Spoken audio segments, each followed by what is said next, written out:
अस्सलामुअलैकुम dear students.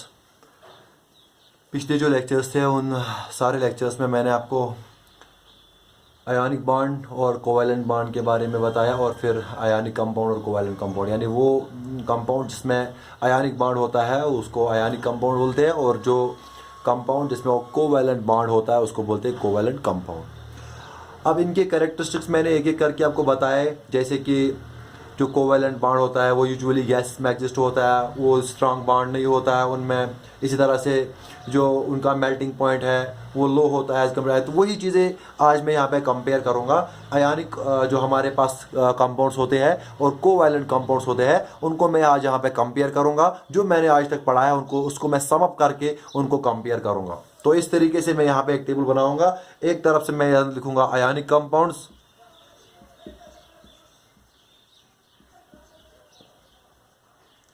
और दूसरी तरफ मैं लिखूंगा यहाँ पे covalent compounds.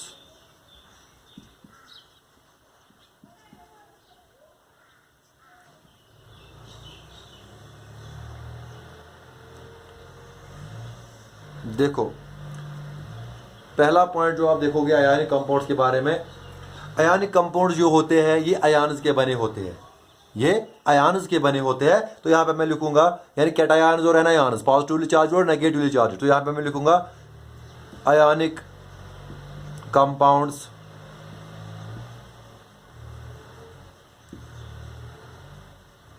Consist of ions, जैसे कि कैटायन्स और एनायन्स।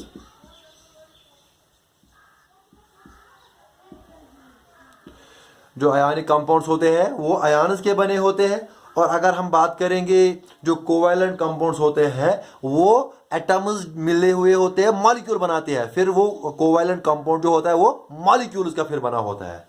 किसका बना होता है? मॉलिक्यूल्स का। तो यहां पे लिखूंगा मैं कोवैलेंट कंपाउंड्स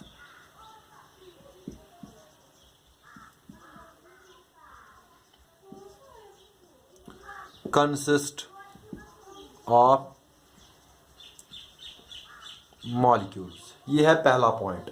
दूसरा, क्योंकि आयन्स के दरमियान जो आयनिक बॉन्ड होता है वो स्ट्रांग बॉन्ड होता है, तो यूजुअली मैंने बोला था कि ये यूजुअली सॉलिड स्टेट में एग्जिस्ट करते हैं due to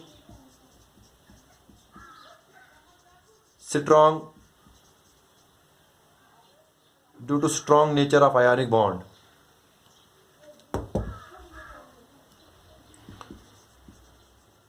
nature of ionic bond, ionic compounds usually exist in solid state,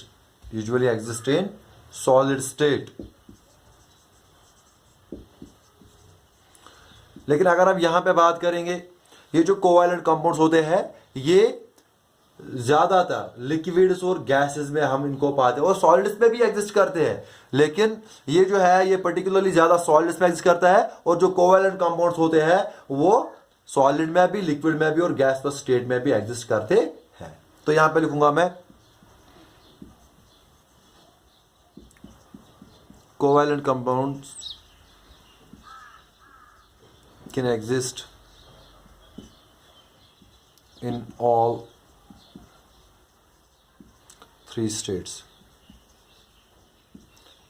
that is solid, liquids और gases।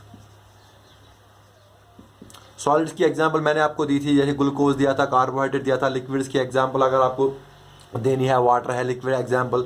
गैस की एग्जांपल जैसे ऑक्सीजन मॉलिक्यूल होता है, मीथेन होता है, ये सारी गैसेस की एग्जांपल्स है। तो कोवैलेंट कंपाउंड यूजुअली जो एग्जिस्ट करता है वो तीनों स्टेट में एग्जिस्ट करता है, लेकिन ज्यादातर लिक्विड्स और गैस में होते हैं। लेकिन जो स्ट्रांग बॉन्ड जो आयनिक होता है उसमें ज्यादातर वो सॉलिड्स ही होते हैं।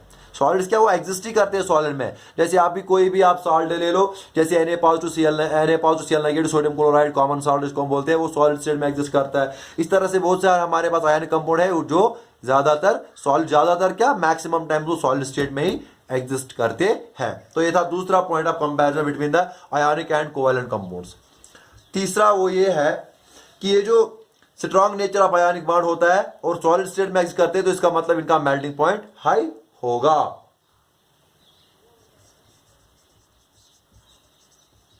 दे हैव हाई मेल्टिंग पॉइंट। क्यों melting points and boiling points? क्योंकि ये जो स्ट्रांग ये आयनिक बॉन्ड होता है वो स्ट्रांग बॉन्ड होता है। अगर हम यहां पे तीसरा पॉइंट देखेंगे, इनका मेल्टिंग पॉइंट यूजुअली क्या होता है? लो। तो generally low melting point and boiling point. तो कोवैलेंट कंपाउंड जो होते हैं जनरली उनका जो मेल्टिंग पॉइंट और बॉइलिंग पॉइंट होता है वो लो होता है, क्योंकि मॉलिक्यूल्स का बना होता है और मॉलिक्यूल्स में आपस में इंटरमॉलिक्यूलर फोर्स होता है वो वीक होता है, जिसकी वजह से इनमें लो मेल्टिंग और बॉइलिंग पॉइंट होता है।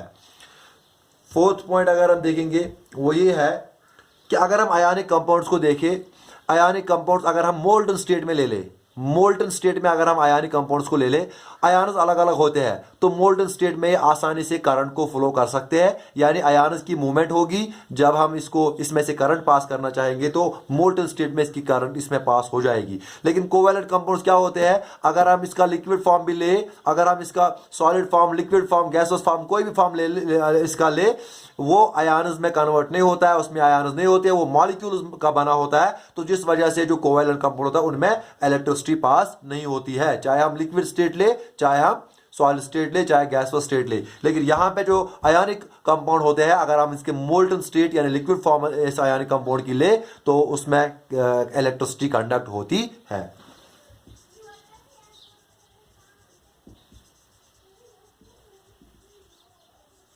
Conducts electricity in molten state.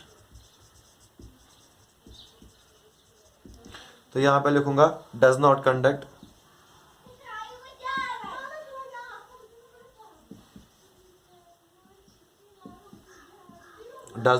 Electricity. ये है फोर्थ पॉइंट ऑफ कंपैरिजन। इसके बाद जनरली हम बात करेंगे, इसके बाद फिफ्थ पॉइंट देखेंगे। यहां पे देखो, मैंने आपको पिछले लेक्चर में आपको ये बताया पोलर मॉलिक्यूल और नॉन पोलर मॉलिक्यूल क्या होता है ना। पोलर होता है जिसका नेट डाइपोल मोमेंट जीरो के बराबर नहीं होगा, नॉन पोलर होता है जिसका नेट डाइपोल मोमेंट जीरो के बराबर होगा। अब आपको एक जनरल मैं आपको बात बताऊंगा जो आपको याद रखनी है, like dissolves like, like dissolves like. इसका मतलब पोलर जो कोई कंपाउंड होगा वो पोलर सॉल्वेंट में डिजॉल्व होगा, और जो नॉन पोलर होगा वो नॉन पोलर में यूजुअली डिजॉल्व होगा। अब चूंकि आयनिक कंपाउंड हम देखेंगे इसमें आयन्स होते हैं, तो यूजुअली ये जो आयनिक कंपाउंड डिजॉल्व होगा ये पोलर सॉल्वेंट्स में डिजॉल्व होगा, ये पोलर सॉल्वेंट्स में यूजुअली डिजॉल्व होगा। जैसे कि वाटर है तो इसमें ये पोलर सॉल्वेंट आयनिक कंपाउंड्स में यूजुअली सॉल्व होगा। वाटर तो यूनिवर्सल सॉल्वेंट है, वाटर में तो कोवैलेंट कंपाउंड भी बहुत सारे डिजॉल्व होते हैं, ये तो यूजुअली इसको हम बोलते हैं यूनिवर्सल सॉल्वेंट। लेकिन अगर हम जनरल की बात करें तो जो आयनिक कंपाउंड्स होते हैं वो पोलर सॉल्वेंट्स में डिजॉल्व होते हैं, और जो नॉन पोलर कंपाउंड होते हैं, जो कोवैलेंट कंपाउंड्स होते हैं जो नॉन पोलर यूजुअली होते हैं, और वो उनका जो डिसोल्यूशन होता है वो डिजॉल्व होते हैं नॉन पोलर सॉल्वेंट्स में। तो यहां पे मैं लिखूंगा सॉल्युबल इन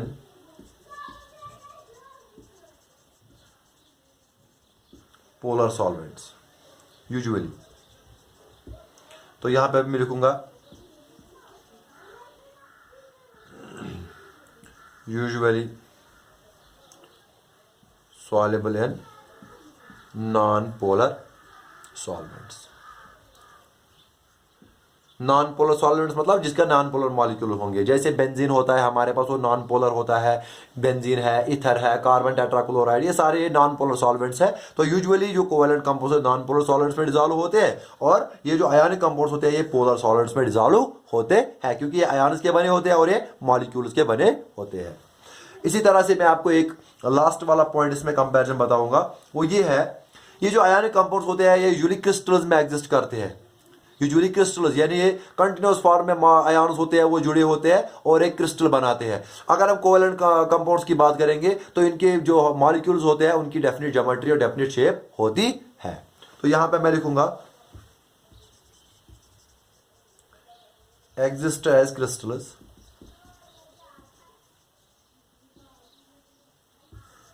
ये यूजुअली क्रिस्टल्स में एग्जिस्ट करते हैं, और ये जो है ये मॉलिक्यूल्स में एग्जिस्ट करते हैं, और उन मॉलिक्यूल्स की पर्टिकुलर डेफिनेट शेप होती है।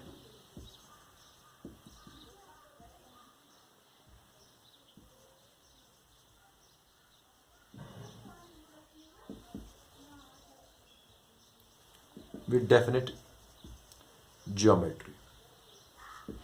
तो ये थे मेन पॉइंट्स जो है होते हैं हमारे पास आयनिक कंपाउंड कोवैलेंट कंपाउंड्स को हमको कंपैरिजन करना होगा। तो these are the main points. तो अब अगर आपको कहीं में आयनिक कंपाउंड्स के बारे में उनके कैरेक्टरिस्टिक आएंगे तो आप उनके कैरेक्टरिस्टिक ये लिख सकते हो, और कोवैलेंट कंपाउंड्स आएंगे उनके कैरेक्टरिस्टिक आप ये लिख सकते हो कि ये जो कोवैलेंट कंपाउंड होते हैं मॉलिक्यूल्स के बने होते हैं, इस सॉलिड लिक्विड गैस हर किसी स्टेट में एग्जिस्ट करते हैं, मेल्टिंग पॉइंट लो होता है, बॉइलिंग पॉइंट लो होता है, इलेक्ट्रिसिटी को कंडक्ट करते हैं नहीं कंडक्ट करते हैं, यूजुअली इनसॉल्युबल होते हैं, जैसे नॉन पोलर सॉल्वेंट्स होते हैं उनमें यूजुअली सॉल्युबल होते हैं, और पोलर सॉल्वेंट्स यूजुअली उनमें डिसॉल्व नहीं होते हैं। तो ये मेन पॉइंट्स जो हमने कंपेयर किया को आयनिक कंपाउंड्स और कोवैलेंट कंपाउंड्स की आपस में, है ना।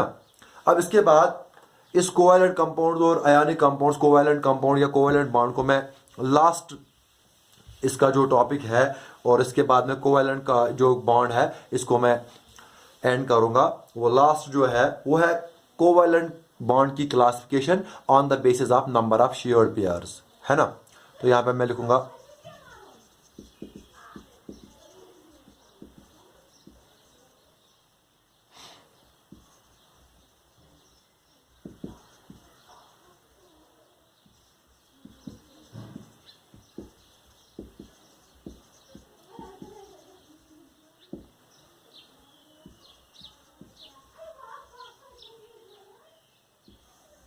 देखो यूजुअली जो कोवैलेंट बॉन्ड बनता है it is form by the हाँ ये तो बनता ही है by mutual sharing of electrons. अब इसके बाद देखो ये जो कोवैलेंट बॉन्ड है ये तीन तरह का हो सकता है, या तो हो सकता है सिंगल कोवैलेंट बॉन्ड, या हो सकता है डबल कोवैलेंट बॉन्ड, या हो सकता है ट्रिपल कोवैलेंट बॉन्ड।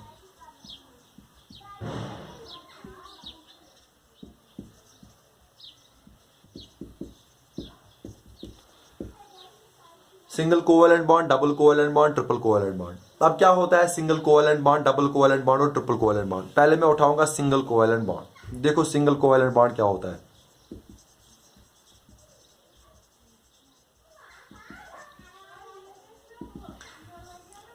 अगर दो एटम्स के दरमियान एक इलेक्ट्रॉन पेयर शेयर हुआ, म्यूचुअली शेयर हुआ, तो उनके दरमियान जो बॉन्ड हम बोलते हैं वो बोलते हैं सिंगल कोवैलेंट बॉन्ड। अगर एक पेयर यानी एक एटम का एक इलेक्ट्रॉन दूसरे एटम का एक इलेक्ट्रॉन, तो वो दोनों आपस में एक पेयर उन्होंने शेयर किया, उस टाइप ऑफ कोवैलेंट बॉन्ड को हम बोलते हैं ये एक पेयर उन्होंने शेयर किया, यानी इनके दरमियान सिंगल कोवैलेंट बॉन्ड बनता है।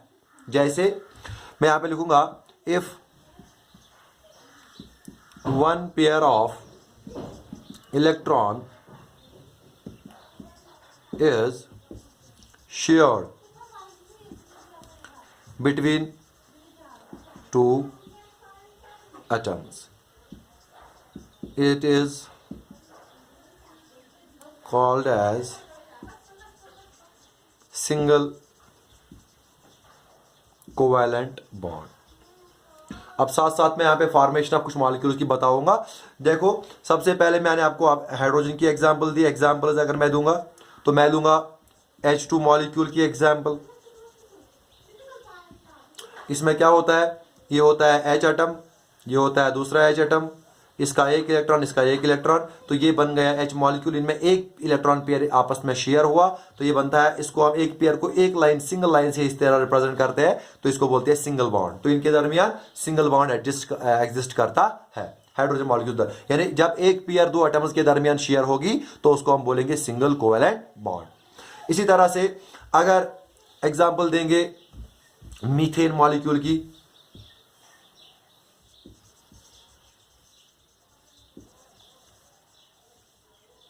मीथेन होता है CH4। ये देखो ये होता है कार्बन, कार्बन की होती है आउटर मोस्ट शेल में 4, इसको मैं इस तरह 4 बनाऊंगा 4 इलेक्ट्रॉन्स, फिर इसके हाइड्रोजन आएगा एक, हाइड्रोजन का एक, हाइड्रोजन का एक, हाइड्रोजन का एक, इस तरह से मैं बता रहा हूं। तो ये हो गए कार्बन, ये हो गया हाइड्रोजन एक, हाइड्रोजन एक, हाइड्रोजन एक, ये हो गया हाइड्रोजन एक। अब यहां पे देखो आप हाइड्रोजन ने कार्बन के साथ एक पेयर शेयर किया, हाइड्रोजन ने कार्बन के साथ एक पेयर, हाइड्रोजन ने कार्बन के साथ एक पेयर, हाइड्रोजन ने कार्बन के साथ एक पेयर। तो इसका मतलब ये जो कार्बन है ये यहाँ पे हाइड्रोजन के साथ सिंगल बॉन्ड बनाता है, यहाँ से भी हाइड्रोजन के साथ, यहाँ से भी हाइड्रोजन के साथ, यहाँ से भी हाइड्रोजन के साथ। तो ये यहाँ पे कार्बन बनाता है, 4 कोवैलेंट बॉन्ड टोटल में बनाता है, लेकिन जो ये बॉन्ड है ये single covalent bond, single covalent bond, single covalent bond, single covalent bond. क्यों? क्योंकि इन्होंने आपस में एक इलेक्ट्रॉन पेयर को शेयर किया। तो जब दो एटम्स आपस में कंबाइन होकर मॉलिक्यूल बनाते हैं, अगर उन्होंने एक इलेक्ट्रॉन पेयर को आपस में शेयर किया तो उस वाले बॉन्ड को हम बोलते हैं सिंगल कोवैलेंट बॉन्ड। एक और एग्जांपल आप ले सकते हो इसकी, वो है फ्लोरीन मॉलिक्यूल की। वो मैंने आपको बताई थी, फ्लोरीन एटम आपस में मिलेंगे तो एक पेयर वो शेयर करेंगे, fluorine molecule, hydrogen molecule, fluorine molecule जो है, इसी तरह मीथेन मॉलिक्यूल जो है। ये सारे एग्जांपल्स है जहां पे सिंगल कोवैलेंट बॉन्ड बनता है। अब है double covalent bond. Double covalent bond, if two pair of electrons is shared between two atoms, it is called double covalent bond.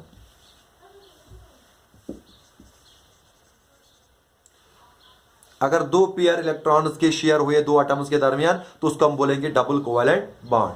For example, अगर मैं ऑक्सीजन मॉलिक्यूल लूंगा,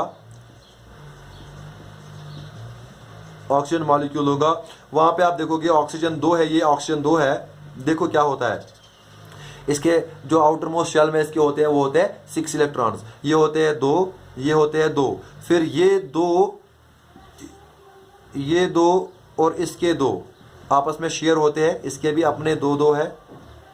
क्या होता है 2 2 4 और ये 4 होके 8, इस तरह से और इस तरह से, यानी ये 4 इलेक्ट्रॉन इन्होंने शेयर किए, यानी 2 पेयर, इसके 2 इलेक्ट्रॉन, इसके 2 इलेक्ट्रॉन। तो इन्होंने यहाँ पे 2 इलेक्ट्रॉन पेयर्स को शेयर किया ऑक्सीजन ने। तो यहाँ पे जो बॉन्ड बनेगा ये बनेगा डबल बॉन्ड। इसको हम इस तरह रिप्रेजेंट 2 लाइन से, एक और फिर एक, तो ये जो होता है डबल बॉन्ड। तो डबल बॉन्ड का मतलब है, डबल कोवैलेंट बॉन्ड का मतलब होता है जब 2 इलेक्ट्रॉन पेयर आपस में, 2 एटम्स जो बॉन्डेड एटम्स है वो आपस में 2 पेयर शेयर करेंगे इलेक्ट्रॉन्स के, उसको हम बोलेंगे डबल कोवैलेंट बॉन्ड। इसकी एग्जांपल मैंने आपको दी, यहाँ पे ऑक्सीजन मॉलिक्यूल की एग्जांपल है। इसी तरह से अगर हम कार्बन डाइऑक्साइड की एग्जांपल देंगे, कार्बन डाइऑक्साइड मॉलिक्यूल की एग्जांपल देंगे, वो क्या होता है, देखो ये होता है कार्बन, ये होते हैं इसके 2 इलेक्ट्रॉन, यहाँ पे ऑक्सीजन के 2, कार्बन के 2, ऑक्सीजन के 2, ये होता है कार्बन, ये होता है यहाँ पे ऑक्सीजन, इसके होते हैं